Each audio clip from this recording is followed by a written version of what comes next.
여러분 반갑습니다. 오늘 수요 성경 공부 오신 여러분들 환영하고요. 우리 잠시 기도하고 공부 시작하겠습니다. 하나님 아버지, 오늘도 수요일 날 하나님 말씀 함께 공부하기 위해서 모였습니다. 하나님 말씀으로 우리 모두에게 은혜를 베풀어 주시옵소서. 예수님의 이름으로 기도하옵나이다. 아멘. 네, 오늘은 요한복음 13장, 14장 말씀 함께 공부하도록 하겠습니다. 1절, 13장 1절, 6월절에 예수께서 자기가 세상을 떠나 아버지께로 돌아가실 때가 이른 줄 아시고 세상에 있는 자기 사람들을 사랑하시되 끝까지 사랑하시느니라. 마귀가 벌써 시몬의 아들 가룟 유다의 마음에 예수를 팔려는 생각을 넣었더라. 이제 요한복음 13장부터 17장까지는요, 소위 저희가 다락방 강화라는 이름으로 불러요.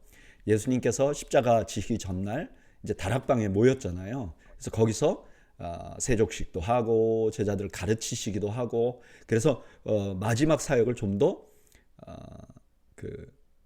제자들에게 집중하는 그런 장면이 담겨 있는 말씀인 거죠.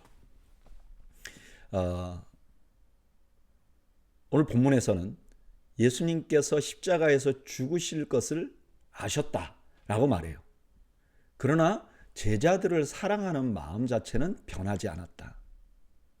그때 이전에 이미 마귀가 유다의 마음에 예수님을 팔려고 하는 그런 마음을 줬다. 다시 말하면 유다는 이때 이미 예수님을 팔려는 계획을 가지고 있었다. 그러면서 유다의 마음과 예수님의 마음을 비교하면서 시작을 합니다. 3절, 저녁 먹는 중 예수는 아버지께서 모든 것을 자기 손에 맡기신 것과 또 자기를 하나님께로부터 오셨다가 아버지께로 돌아가실 것을 아시고 저녁 잡수시던 자리에서 일어나 겉옷을 벗고 수건을 가져다가 허리에 두르시고 이에 대야에 물을 떠서 제자들의 발을 씻으시고 그 두르신 수건으로 닦기 시작하여, 예수님께서 십자가를 지셔야 된다는 사실을 아셨다고 말하고 그 다음에 세족식을 합니다.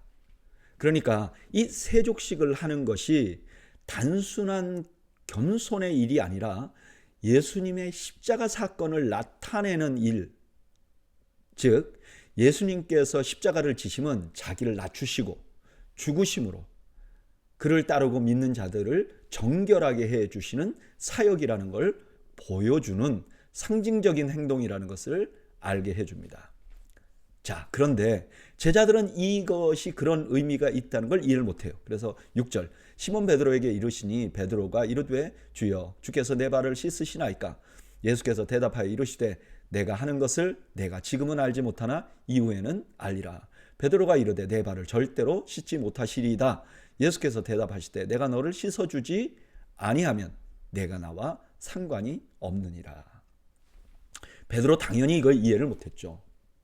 그러니까 이제 내 발 씻으면 안 됩니다. 말이 되죠. 왜냐하면 스승님이 어떻게 내 발을 씻어주세요. 근데 예수님께서 뭐라 그러냐면 내가 너 발을 씻어주지 아니하면, 즉 십자가로 너를 씻기는 이런 은혜를 입지 않으면 너는 나와 상관이 없어지는 거야 라고 말씀하신 것이죠. 9절, 시몬 베드로가 이르되 주여 내 발뿐 아니라 손과 머리도 씻어 주옵소서. 예수께서 이르시되 이미 목욕한 자는 발밖에 씻을 필요가 없느니라. 온몸이 깨끗하니라. 너희가 깨끗하나 다는 아니니라 하시니. 사실 이 말씀을 잘못 이해하는 분들이 많아요.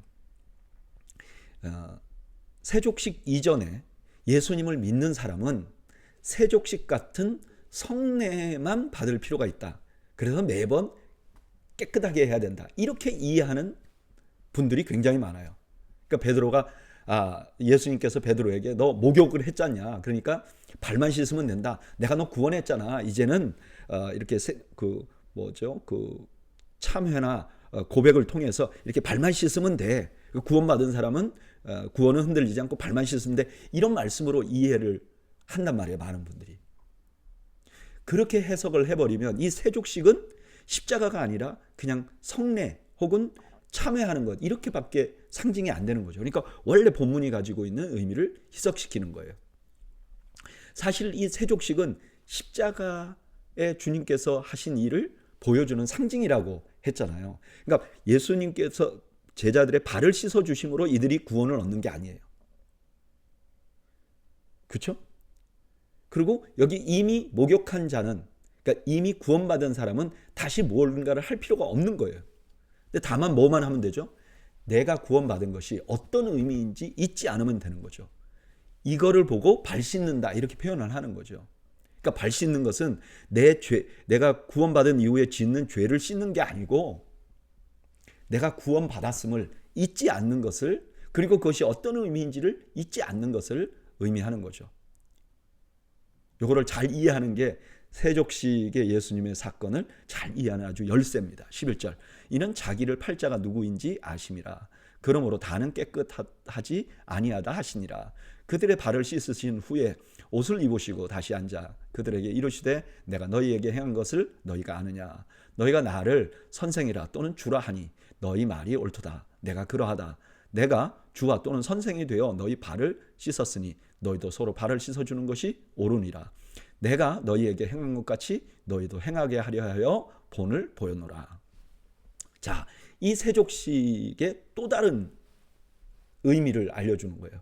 원래 세족식은 예수님이 우리를 구원하신 것, 십자가의 사건을 보여주는 상징이었고, 또 하나 이것이 어떤 의미를 가지고 있느냐면 제자들에게 모범을 보이기 위해서, 어떻게 살아야 하는지를 모범을 보여주기 위해서 이 일을 했다는 거예요. 어떻게 살아야 되죠? 그냥 발 씻으면서 겸손하게 그렇게 살라고 말한 건가요? 아니요. 더 근본적인 이유가 있어요. 그게 뭐죠? 예수님처럼, 십자가에 죽으신 예수님처럼 십자가의 길을 너희의 삶의 표징으로 삼아야 한다. 그 말씀을 하고 계시는 거죠. 16절에서는 다시 15장 20절의 말씀을 사용합니다. 내가 너희에게 종이 주인보다 더 크지 못하다 한 말을 기억하라. 사람들이 나를 박해하였은즉 너희도 박해할 것이요 내 말을 지켰은즉 너희도 너희 말도 지킬 것이라. 그러니까 이게 무슨 뜻이냐면은 제자들도 당연히 그렇게 해야 한다는 의미로 사용된 말이에요. 자, 읽어볼까요? 16절. 내가 진실로 진실로 너희에게 이르노니 종이 주인보다 크지 못하고 보냄을 받은 자가 보낸 자보다 크지 못하나니 너희가 이것을 알고 행하면 복이 있으리라. 내가 이렇게 했으니까 너희도 당연히 이렇게 해야 된다. 그리고 이렇게 하면 이게 진짜 복된 삶이다 하는 것을 말씀하시는 거죠. 오늘 본문에는 예수님께서 제자들의 발을 씻기시는 장면이 나옵니다. 이 세족식은 두 가지 의미가 있어요. 첫째는 주님께서 지실 십자가를 상징적으로 보여주는 거예요. 주님이 낮아지세요. 어디까지요? 십자가의 죽으심으로까지 낮아지셔서 우리의 죄를 씻어주신다는 것, 이게 십자가의 의미라는 걸 알려주는 것이죠. 다시 말하면 세족식으로 죄가 씻어지는 게 아니라 십자가로 죄가 씻어지는 거예요. 그래서 베드로에게 목욕한 사람은 발만 씻으면 된다라는 의미가, 구원받은 사람은 회개하기만 하면 된다는 뜻이 아니에요. 어떤 사람들이 그렇게 이해하는데 그 뜻이 아니고 오히려 이미 구원받은 사람은 발 씻는 것, 다시 말하면 이 구원의 의미를 이해하고 있어야 한다 하는 의미라는 거죠. 또 하나는 예수님의 제자들의 삶의 모범을 보여준 거예요. 예수님께서 제자들의 발을 씻기신 것처럼 서로 섬기는 삶을 살아야 되는데, 그 섬긴다는 건 어떤 것이냐? 십자가에 보여주신 예수님의 모습대로 사는 것, 이렇게 살면 복되다는 거예요. 여러분, 이렇게 하면 이 말씀이야말로 우리 교회 주제어와 같은 말씀이 여기서 나온 거죠. 십자가는 우리의 구원의 유일한 길이요 우리의 삶의 표준으로 우리가 믿습니다. 이게 우리의 신앙 고백이잖아요. 그렇습니다. 십자가는요, 우리를 구원한 사건이에요. 그래서 그 십자가로 구원받은 우리는 그 십자가의 방법대로 살아야 하는 거죠. 이것이 당연하고 이렇게 사는 것이 복되다는 거예요. 저는 여러분들이 세상이 가르치는 방법이 아니라 십자가의 방법대로 살아서 주님 앞에 복된 자라 칭찬받는 여러분들이 되시기를 주님의 이름으로 축원합니다. 18절. 내가 너희 모두를 가리켜 말하는 것이 아니니라. 나는 내가 택한 자들이 누구인지 알니라. 그러나 내 떡을 먹는 자가 내게 발꿈치를 들었다 한 성경을 응하게 하려는 것이니라. 지금부터 이 일이 일어나기 전에 미리 너희에게 일러둠은 이 일이 일어날 때 내가 그인 줄 너희가 믿게 하려 함이로라. 가룟 유다가 예수님 파는 거에 대한 이야기를 하는 거예요. 그런데 이 일이 그냥 우연히 일어난 게 아니라 성경을 응하게 하려고, 성경을 성취하려고 하는 일이다. 시편 41편 9절에 이런 말이 있어요. 내가 신뢰하여 내 떡을 나눠 먹던 나의 가까운 친구도 나를 대적하여 나의 발꿈치를 들었나이다. 그러니까 자신이 배신당할 거다. 구약에서 이미 메시아가 배신당할 거라는 게 예언되었다는 거예요. 지금 예수님이 그런 일을 당하고 있다는 거예요. 그런데 이거를 지금 예수님이 미리 말씀하시는 이유는 뭐냐? 미리 말씀해야 이게 사실이라고 알잖아요. 끝나고 나서 다 되고 나서 난 사실은 이 가룟 유다가 나 배신하는 거다. 성경에 있었어. 이렇게 말하면 아이고 핑계대네. 그럴 거 아닙니까? 그러지 말라고. 이게 미리 알고 있었던 일이라고 예수님께서 말씀하시는 거죠. 20절. 내가 진실로 진실로 너희에게 이르노니 내가 보낸 자를 영접하는 자는 나를 영접하는 것이요 나를 영접하는 자는 나를 보내신 이를 영접하는 것이니라.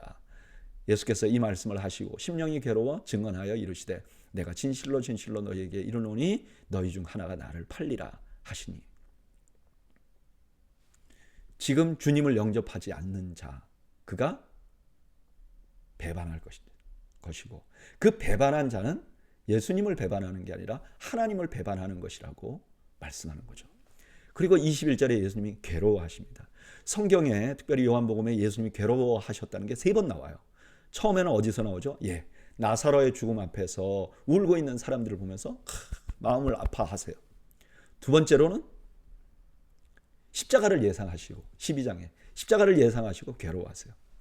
마지막에 제자의 배신을 알고 괴로워하시는 거예요. 배신은요, 이 정도로 고통스러운 일입니다. 22절. 제자들이 서로 보며 누구에게 말하여 말씀하시는지 의심하더라. 예수의 제자 중 하나 곧 그가 사랑하시는 자가 예수의 품에 의지하여 누웠는지라. 시몬 베드로가 머리짓을 하여 말하되 말씀하신 자가 누구인지 말하라 하니. 이 말씀을 하시니까 이게 누구한테 하는 말이지? 이게 다들 두려워하는데 예수님 말씀 안 하시니까 베드로가 요한아 네가 예수님께 물어봐. 그렇게 말했다는 거죠. 25절. 그가 예수의 가슴에 그대로 의지하여 말하되 주여 누구이니까? 예수께서 대답하시되 내가 떡 한 조각을 적셔다 주는 그 자가 그니라 하시고 곧 한 조각을 적셔 가롯 시몬의 아들 유다에게 주시니 조각을 받은 후 곧 사탄이 그 속에 들어간지라. 이에 예수께서 유다에게 이르시되 내가 하는 일을 속히 하라 하시니. 예수님이 알고 있었잖아요, 유다인지. 그러니까 그거를 요한이 누구인지 말해주세요 그랬더니 떡 찍어서 유다에게 주면서 그가 바로 배신할 자다. 그러니까 유다가 그걸 받고 이제 예수님을 팔 마음이 더 커졌다는 거예요. 그리고 예수님이 속히 하라 그래요. 여기 보면 이 유다가 하고 있는 이 행동 뒤에 누가 있다는 걸 알려주죠? 사탄이 있다는 것을 알려줘요. 이게 영적 전쟁이죠. 28절. 이 말씀을 무슨 뜻으로 하셨는지 그 앉은 자 중에 아는 자가 없고 어떤 이들은 유다가 돈꾀를 맡았으므로 명절에 우리가 쓸 물건을 사라 하시는지 혹은 가난한 자들에게 무엇을 주라 하시는 줄로 생각하더라. 유다가 그 조각을 받고 곧 나가니 밤이러라. 나머지 제자들은 아무도 몰랐는데 유다는 알았죠. 그래서 나갑니다. 근데 그 나간 곳이 밤이라 그래요. 이건 그냥 물리적으로, 현상적으로 밤이라는 의미도 있지만 여러분 예수님 빛이라고 그랬잖아요. 근데 예수님을 떠나니까 자동적으로 어떻게 돼요? 밤이 되는 거예요. 오늘 본문에서는 유다가 예수님을 배반하게 되는 상황에 대해서 설명합니다. 근데 여기서 우리가 몇 가지 중요한 사실을 알게 돼요. 첫째는 뭐냐? 예수님께서 누가 자기를 팔지 아셨다는 거예요. 엉겹결에 당한 게 아니라는 거예요. 두 번째로 예수님은 그걸 알고 계셨지만 그냥 그래 너 그럴 줄 알아서 그러고 만 게 아니라 굉장히 고통스러워 하셨다는 거예요. 그리고 나머지 제자들은 유다가 예수님을 팔지 몰랐다는 거예요. 근데 마지막으로 중요한 사실은 제자의 배신으로 예수님이 십자가를 지신 것이 예수님이 뭔가 몰라서 지신 게 아니라 오히려 구약 성경에 예언한 것과 성취되는 것이다. 다시 말하면 예수님이 제자에게 배신당하는 것 자체가 예수님께서 메시아인 것을 드러내는 증거 중에 하나라는 거예요. 저는 이 말씀 묵상하면서 이런 생각이 들어요. 여러분, 우리가 생각지 않는 불행이 오잖아요, 우리한테. 그러면 이거 하나님이 나를 덜 사랑하는 거 아닌가? 그렇게 생각할 수 있잖아요. 그런데 우리가 예수님을 믿으면 핍박을 받잖아요. 근데 내가 예수를 믿었어. 그런데 핍박을 받아. 그러면 그것이 내가 진짜인 것이, 진짜 하나님의 사람인 것을 증명하잖아요. 그러면 나에게 있는 핍박은요, 나에게 불행이 아니라 오히려 행운이 되는 거죠. 내가 누구인지를 증언하는 거죠. 나에게 복이 되는 거죠. 여러분, 그렇습니다. 때때로 우리 인생에 닥치는 고난과 고통은요, 내가 참 그리스도인임을 증명하는 증거의 역할을 하기도 해요. 그래서 우리는 현상으로, 나에게 일어난 현상으로 나를 향한 하나님의 마음 또는 나의 정체성을 평가하면 안 돼요. 나의 정체성은 성령이 주신 확신으로 나의 정체성, 나는 하나님의 자녀야. 하나님의 마음은 성경에 있는 성경 말씀대로 하나님이 나에게 어떤 마음을 가지고 계신지 확신해야 되는 거죠. 현상으로 다 파악하려고 그러면 굉장히 오해가 생기고 원래 하나님이 뜻하지 않는 문제가 생기는 거죠. 저는 여러분들이 현상으로 하나님의 마음을 평가하지 않으시길 바랍니다. 오히려 하나님의 마음으로 내게 일어난 일을 평가할 수 있는 지혜를 소유하시기를 주님의 이름으로 축원합니다. 31절, 그가 나간 후에 예수께서 이르시되 지금 인자가 영광을 받았고 하나님도 인자로 말미암아 영광을 받으셨도다. 만일 하나님이 그로 말미암아 영광을 받으셨으면 하나님도 자기로 말미암아 그에게 영광을 주시리니 곧 주시리라. 이제 십자가가 시작되는 거예요. 그러니까 예수님께서 인자가 자신이 영광을 받았고 하나님도 인자로 말미암아 영광을 받으셨도다. 근데 하나님이 영광을 받으시면 당연히 자기에게 영광을 돌리는 그에게도 영광을 주지 않겠느냐? 그래서 영광을 받을 것이다. 이렇게 말씀하는 거죠. 33절, 작은 자들아 내가 아직 잠시 너희와 함께 있겠노라. 너희가 나를 찾을 것이나 일찍이 내가 유대인들에게 너희는 내가 가는 곳에 올 수 없다고 말한 것과 같이 지금 너희에게도 이르노라. 여기 작은 자들아 하는 말은 자녀들아 하는 말이에요. 자기가 예수님이 잠시 떠나 있겠다. 이거는 십자가를 지시기 전까지 짧은 시간을 의미하는 거죠. 그리고 예수님이 가시는 곳은 십자가잖아요. 그러니까 죽음이죠. 그러니까 인간된 너희들은 지금 따라올 수 없다라고 말씀하시는 거죠. 그러면서 그 짧은 시간에 꼭 기억해야 될 일을 말씀하시는 거죠. 34절, 새 계명을 너희에게 주노니 서로 사랑하라. 내가 너희를 사랑한 것 같이 너희도 서로 사랑하라. 너희가 서로 사랑하면 이로써 모든 사람이 너희가 내 제자인 줄 알리라. 짧은 시간에 예수님이 하신 말씀 뭐죠? 서로 사랑하라는 거예요. 그 모델이 누구냐? 예수님이. 예수님이 제자들을 사랑하셨어요. 어느 만큼이요? 죽을 만큼 사랑하셨어요. 그렇듯이 너희도 서로 사랑하라는 거예요. 그러면 사람들이 이들이 예수의 제자였구나 이렇게 인정하게 된다는 거예요. 36절, 시몬 베드로가 이르되 주여 어디로 가시나이까? 예수께서 대답하시되 내가 가는 곳에 내가 지금은 따라올 수 없으나 후에는 따라오리라. 제자들은 항상 이 예수님 말씀하시는 포인트를 못 잡아요. 그래서 지금 어디로 가느냐에 지금 집중하고 있어요. 베드로가 예수님이 어디로 가려고 하는 거야? 이 예수님께서 지금은 따라올 수 없어. 십자가를 지시고 죽으시니까. 그러나 나중에는 너희들이 따라올 거야. 나중에는 너희도 나와 같이 죽을 거야. 복음을 위하여 목숨을 버릴 거야. 라고 말씀하시는 거죠. 37절, 베드로가 이르되 주여 내가 지금은 어찌하여 따라갈 수 없나이까? 주를 위하여 내 목숨을 버리겠나이다. 예수께서 대답하시되 내가 나를 위하여 내 목숨을 버리겠느냐? 내가 진실로 진실로 내게 이르노니 닭 울기 전에 내가 3번 나를 부인하리라.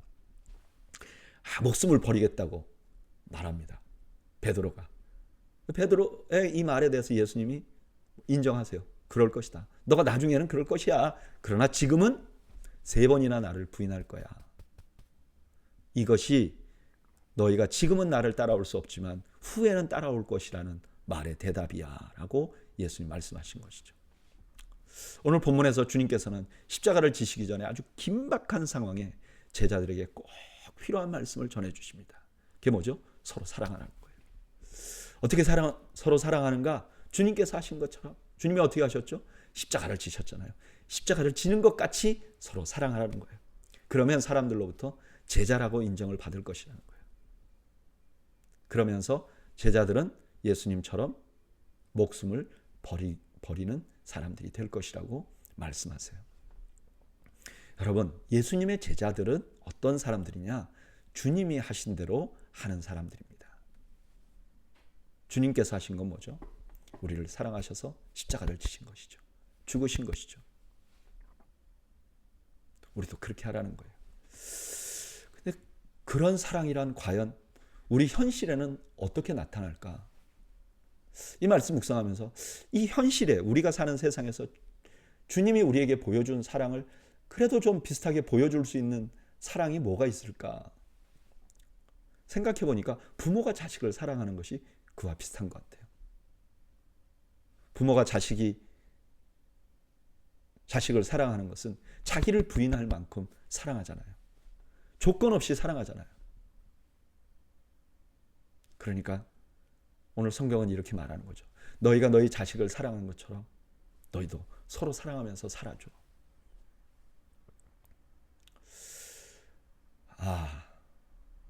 제가 아까는 십자가는 우리를 구원하신 구원의 길이요, 우리가 따라가야 될 삶의 표징입니다, 이렇게 말했잖아요. 그럼 우리가 주님처럼 서로 사랑해야죠. 근데 참 우린 자신이 없어요. 적어도 저는 참 어려운 것 같아요. 그게 나를 부인하는 것도 어렵고요, 예수님처럼 누군가를 사랑하는 것도 너무 어려운 것 같아요. 그게 우리의 현실이죠. 그래서 이런 말씀 나올 때마다 제가 하나님께 기도해요. 주님, 정말 그렇게 살고 싶습니다. 근데 나는 너무 연약합니다. 주님, 나를 바꾸어 주십시오. 나를 변화시켜 주십시오. 나는 힘이 없습니다. 나를 도와주십시오. 여러분, 우리 도회 교회는 정말 예수님 말씀하시는 것처럼 서로 목숨을 버리는 사랑을 할 수는 없을지라도 그것이 옳다는 것 정도는 인정을 해야 될 것입니다. 그리고 그것이 목표고 그렇게 살아야 된다는 것을 알고 인정하기를 바랍니다. 그리고 우리 성령 하나님께 우리를 도와달라고 기도할 수 있는 저와 여러분들이 되기를 바랍니다. 그래서 교회 바깥에 있는 사람들이 도회의 교회를 볼 때, 저들이 예수님 같이 살지는 못하지만 그래도 저 교회는 살려고 몸부림은 쳐. 저는 그게 우리가 이 땅에서 가장 자랑스러워할 수 있는 그런 조건이라고 생각합니다. 저는 우리 교회가 오늘 수요 성경 공부 오신 여러분들이 바로 그런 자랑스러운 크리스찬들이 되시기를 주님의 이름으로 축원합니다. 14장, 너희는 마음에 근심하지 말라. 하나님을 믿으니 또 나를 믿으라. 이제 예수님께서 너희들이 어디로 가시고 너희들은 나 따라올 수 없다, 그러니까 제자들이 근심한 거죠. 생각해 보세요. 다 예수님 때문에 모였잖아요. 근데 예수님이 없으니까 우리 어떡하지? 근심이 생기죠. 근데 그런 사람들에게 예수님 뭐라 그러죠? 근심하지 말라. 그리고 신뢰하라. 하나님을 신뢰하고 나를 신뢰하라. 왜 그런가? 2절, 내 아버지 집에 거할 곳이 많도다. 그렇지 않으면 너희에게 일렀으리라. 내가 너희를 위하여 거처를 예비하러 가노니 가서 너희를 위하여 거처를 예비하면 내가 다시 와서 너희를 내게로 영접하여 나 있는 곳에 너희도 있게 하리라. 이 말씀은 그 성전을 모티브로 한 거예요. 여러분, 성전은 가운데 이렇게 제사 지내는 곳이 있잖아요. 그리고 성전 그 뜰이 뭐 이방인의 뜰도 있고 여인의 뜰도 있고 유대인의 뜰도 있어요. 근데 그 뜰 바깥으로는 이런 회랑이 아니라 그 문간방 같은 방들이 쫙 있어요. 그래서 거기다가 뭐 물건도 넣어놓고 또 성전에서 일하는 사람들도 있고, 그러니까 그거를 모티브로 예수님 말씀하시는 거예요. 여기 너희 눈에 보이는 성전에도 거할 곳이 많지 않느냐? 근데 아버지 집에는 거할 곳이 더 많아. 근데 예수님이 거처를 예비하러 간다. 이거는 십자가에 죽으시고 나서 하늘에 가서 막 공사를 해가지고 예수님 목수니까 방을 여러 개 만들어서 그 방 중에 내가 하나, 내 방 하나도 준다, 이렇게 생각하면 안 돼요. 이건 무슨 뜻이죠? 예수님이 십자가에 죽으심으로 우리가 하늘 성전에 가게 된다. 하나님 나라에 가게 된다 하는 것을 말씀하시는 거죠. 그리고 다시 오시면 당연히 재림을 의미하는 거죠. 4절 내가 어디로 가는지 그 길을 너희가 아느니라. 이미 수차례 얘기했잖아요. 십자가로. 그랬더니 5절에 도마가 이르되 주여 주께서 어디로 가시는지 우리가 알지 못하거늘 그 길을 어찌 알겠사옵나이까. 예수님은 수차례 이제 지금 십자가로 가는데 이것이 아버지께로 가는 것이다 라고 말씀하셨어요. 그리고 후에 16장에도 또 말씀하세요. 근데 도마는 모른다고 말합니다. 아직 십자가의 의미를 모르는 거죠. 6절 예수께서 이르시되 내가 곧 길이요 진리요 생명이니 나로 말미암지 않고는 아버지께로 올 자가 없느니라. 너희가 나를 알았더라면 내 아버지도 알았으리로다. 이제부터 너희가 그를 알았고 또 보았느니라. 주님께서 가시는 길은 십자가의 길이에요. 그 모습이 길이라는 거예요. 그 십자가로 가심이 우리를 하나님 나라에 가게 하는 길 같은 것이라는 거예요. 예수님이 왜 십자가 지셨어요? 우리가 하나님 나라에 가게 하기 위해서, 천국 가게 하기 위해서, 하나님 앞에 가기 위해서 길을 만들어 주시는 것과 똑같다는 거예요. 그런데 그 길은 그냥 길 자체가 아니라 따라야 할 길이라는 거예요. 그리고 그것이 진리라는 거예요. 그리고 그것이 우리에게 영원한 생명을 주는 것이라는 거예요. 예수님이 이렇게 말씀하신 거죠. 그리고 너희가 나를 진짜 알면 당연히 하나님도 알게 될 것이다. 그런데 나중에 너희가 나를 알게 될 것이다.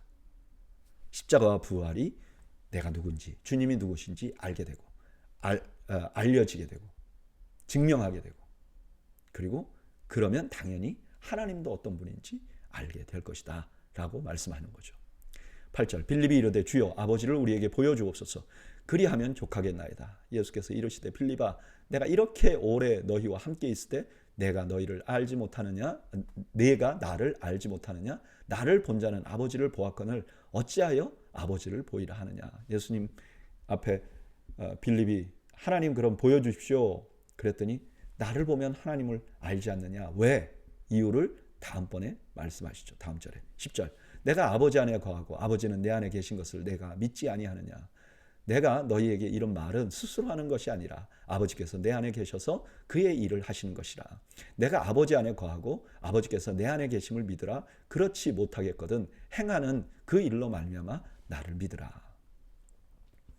왜 예수님이 자신을 보면 하나님을 알 수 있다고 말하는가? 예수님이 말씀하셨잖아요. 그거 그냥 예수님이 하신 말씀이 아니라 하나님의 뜻에 있는 말을 전했다는 거예요. 그리고 예수님이 기적을 행했잖아요. 근데 그 모든 기적이 예수님이 행한 게 아니라는 거예요. 하나님이 하셨다는 거예요. 그러면 예수님 안에 하나님이 계시잖아요. 그리고 예수님께서 하시는 모든 것이 하나님의 뜻에 순종하니까 예수님이 하나님 안에 있었잖아요. 그럼 예수님 보면 하나님이 누구신지 알게 될 거라는 거예요. 논리가 분명하죠. 12절 내가 진실로 진실로 너에게 이르노니 나를 믿는 자는 내가 하는 일을 그도 할 것이요 또한 그보다 큰 일도 하리니 이는 내가 아버지께로 감이라. 너희가 내 이름으로 무엇을 구하든지 내가 행하리니 이는 아버지로 말미암아 아버지로 하여금 아들로 말미암아 영광을 받으시게 하려 함이라. 내 이름으로 무엇이든지 내게 구하면 내가 행하리라. 예수님께서 하신 일이 주는 또 다른 의미를 설명하는데 그게 뭐냐면 제자들이 기도하면 더 큰 일도 할 것이라는 거예요. 예수님이 이 땅에서 지상사역을 막 했잖아요. 그런데 예수님만 저기 대단한가? 아니라는 거예요. 제자들도 기도하면 그 예수님께서 그 일이 이루어지도록 그래서 예수님이 하신 것 같은 일을 할 수 있도록 해줄 것이라고 말씀하는 거죠. 오늘 본문은 근심하고 있는 제자들에게 주신 주님의 말씀이에요. 그렇다면 이 말씀은 지금도 근심하고 살고 있는 모든 그리스도인들에게 주는 메시지일 수도 있잖아요. 제일 먼저 그 근심하고 있는 제자들에게 이렇게 말해요. 주님이 이제 십자가를 지실 거예요. 그래서 천국에 가게 그것 때문에 우리가 하나님의 전에 가게 될 거예요. 천국에 가게 될 거예요. 이 사실을 알고 근심에 매몰되지 말라는 거예요. 또 하나는 주님께서 이 땅에 지상사역을 하면서 큰 일들을 하셨잖아요. 이게 주님과 하나님이 하나라는 증거예요. 그래서 우리가 그 주님 앞에 기도하면 그 예수님께서 우리의 기도를 들으시고 우리도 능력 있게 하실 거라는 거예요. 그러니까 다시 정리해보면 지금 이 땅의 문제로 근심하고 있는 제자들에게 근심하지 말라 말씀하시고 근심하지 않아야 될 두 가지 이유를 설명하는데, 첫째는 천국이에요. 여러분, 우리에게 천국이 있습니다. 우리가 언젠가 가게 될 천국이 있어요. 그러니까 이 땅의 일만으로 근심하지 말라는 거예요. 저는 여러분들이 이 말씀에 아멘 하시기를 바랍니다. 또한 우리가 근심할 필요 없는 것은 기도할 수 있기 때문이에요. 이 땅에서 주님이 하신 일 많았잖아요. 죽은 나사로도 살렸잖아요. 근데 우리가 기도하면 우리도 그런 일을 할 수 있다는 거예요.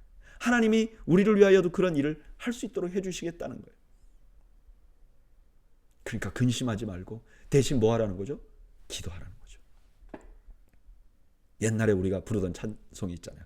기도할 수 있는데 왜 염려하십니까? 여러분, 우리가 근심하는 대신 기도해야 되죠.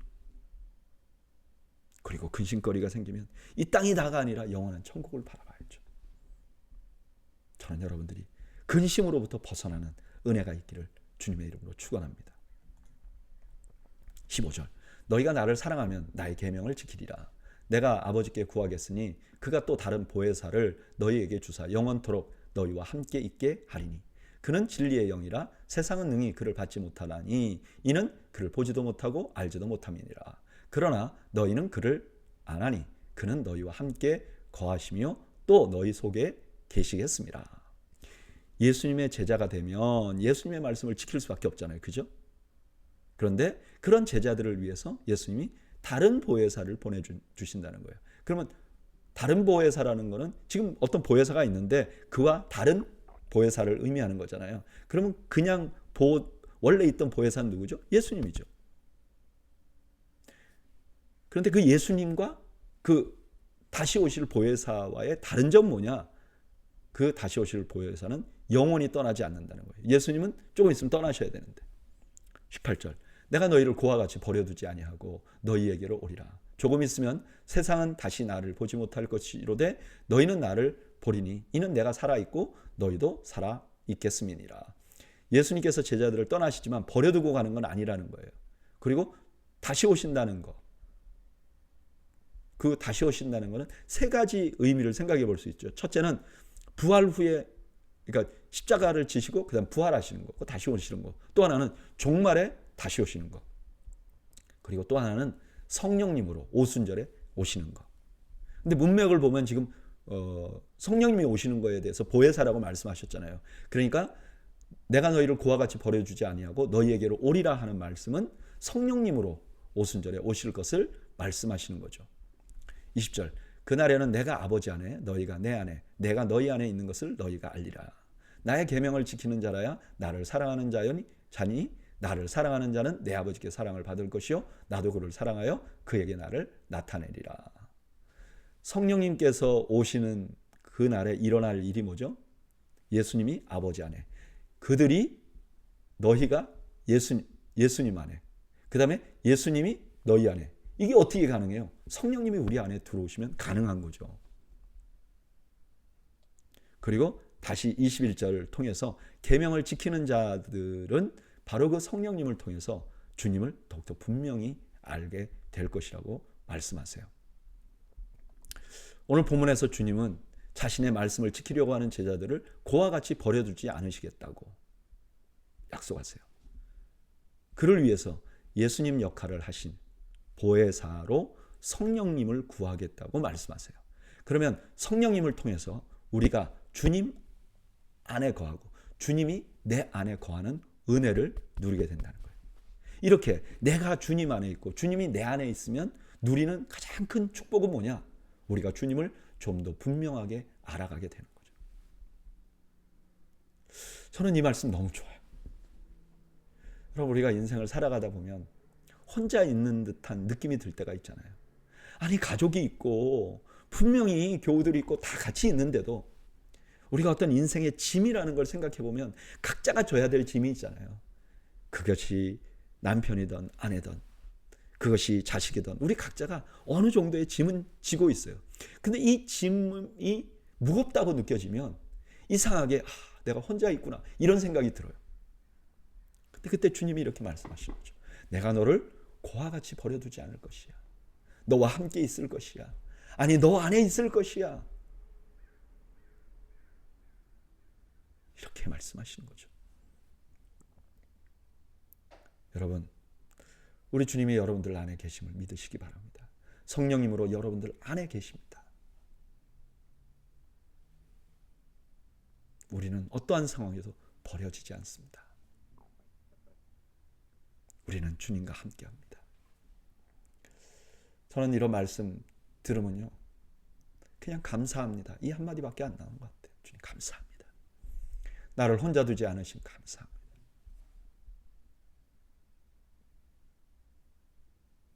여러분, 우리를 혼자 두지 아니하시는 성령님이 우리와 함께 계심을 여러분 믿으시기를 바랍니다.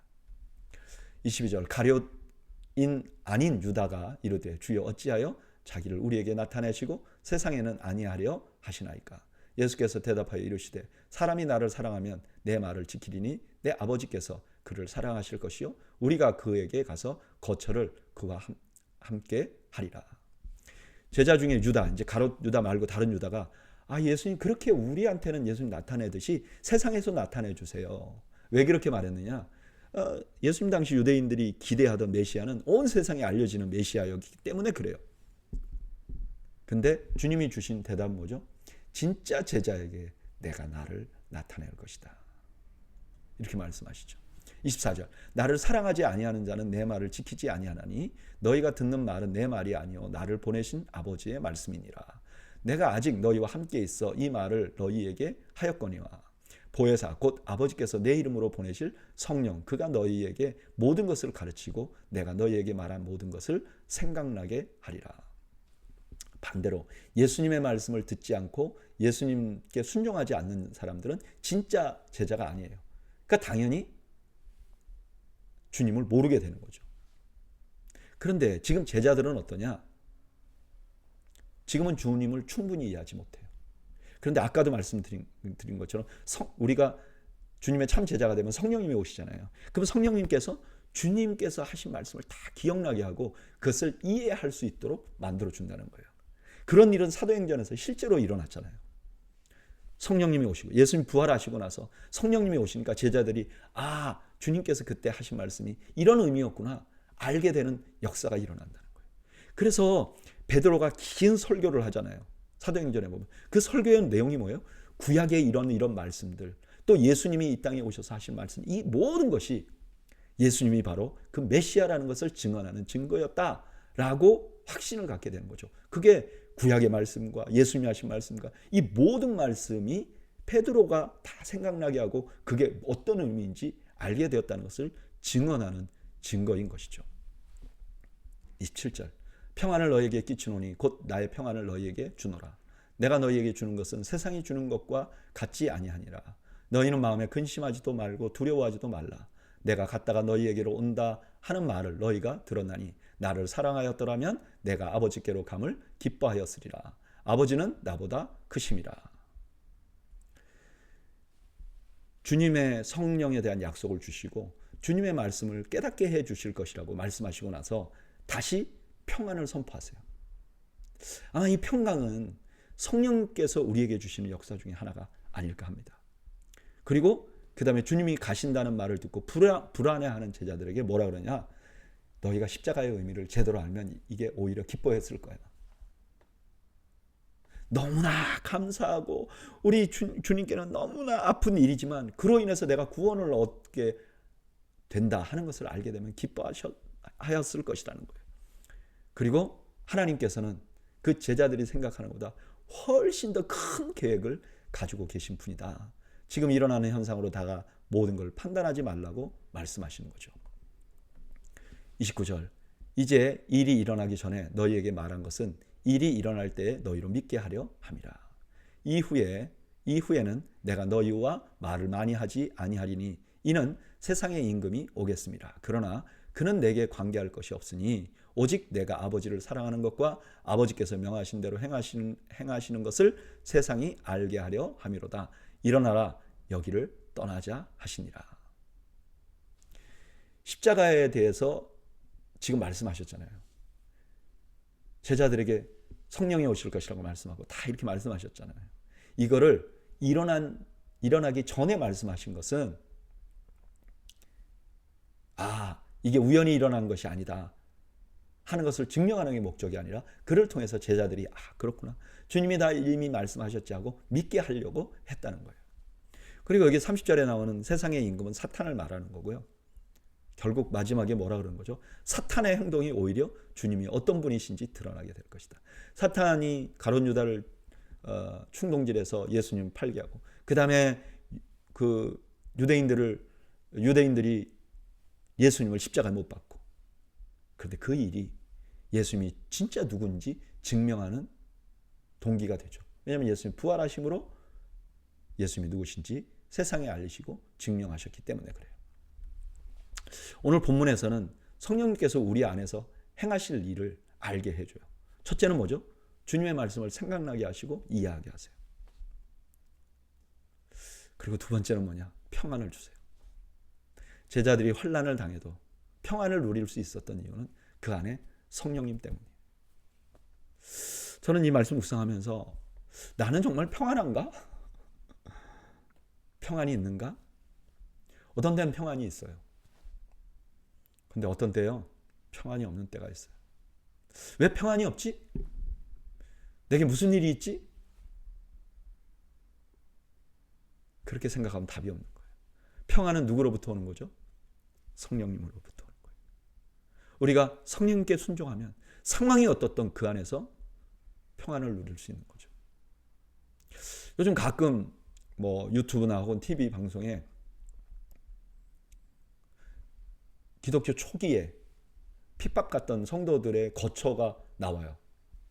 특히 요즘 중동에서 굉장히 어려운 일이 많아서 중동에 있는 나라들을 이렇게 보여주는, 그냥 기독교가 아니라 그냥 시사 다큐멘터리 중에서도 초기 성도들이 예수 믿는다고 핍박하고 떠나서 굴 속에 들어가서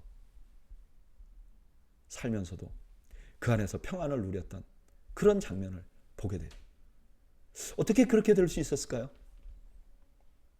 이유는 성령님 때문이라는 거예요. 그렇게 핍박을 받고 그렇게 도망을 해서 다 잊어버리고 세상으로 나갈 수 있는 길이 다 막혀버리고 언제 기독교가 공인될지 모르고 이제 이게 절망이라고 생각하는 그들 마음속에 평강이 있었던 이유는 성령님 때문이라는 거예요. 그래서 저는 이 말씀 묵상하면서 이렇게 기도합니다. 성령님, 나에게도 오시옵소서. 저는 목사니까 주님, 저에게 주의 말씀을 열어주세요. 말씀을 열어주세요. 사실 목사들이 공부를 하고 준비를 해도요, 하나님 말씀, 하나님이 열어주시지 않으면 아무것도 깨달을 수가 없어요. 그냥 세상을 치는 공허한 소리 같은, 우리 마음에 하나도 부딪힘이 없는 설교를 하게 돼요. 하나님의 말씀을 열어주세요. 또 하나, 하나님, 제 마음을 통치해 주세요. 제 마음에 평강을 주세요. 이 땅을 살지만 하나님 나라 안에서 누리는 평강을 주세요. 성령님, 나를 도와주세요. 이렇게 기도할 수밖에 없는 거죠. 여러분, 저는 여러분들에게도 우리 성령님께서 여러분들의 마음에 좌정하셔서 여러분들에게 하나님 말씀을 읽을 때 열어주시는 은혜가 있기를 바라고, 또 어떤 환경에서도 마음의 평강을 지켜주시는 은혜가 여러분들에게, 그리고 여러분들 가정에 오늘 저녁에 충만하시기를 간절히 소원합니다. 기도하겠습니다. 주님, 평강이 우리 안에 없습니다. 그러나 하나님이 주실 수 있는 은혜 가운데 평강이 있는 줄 압니다. 주님, 성령님 우리 안에 오셔서 말씀을 깨닫게 하시고 마음의 평강을 허락하여 주시옵소서. 예수님의 이름으로 기도하옵나이다. 아멘. 오늘 여러분들의 가정과 여러분들의 마음에 주님께서 주시는 이 평강이 충만하시기를 주님의 이름으로 축복합니다. 평안한 저녁 되십시오. 감사합니다.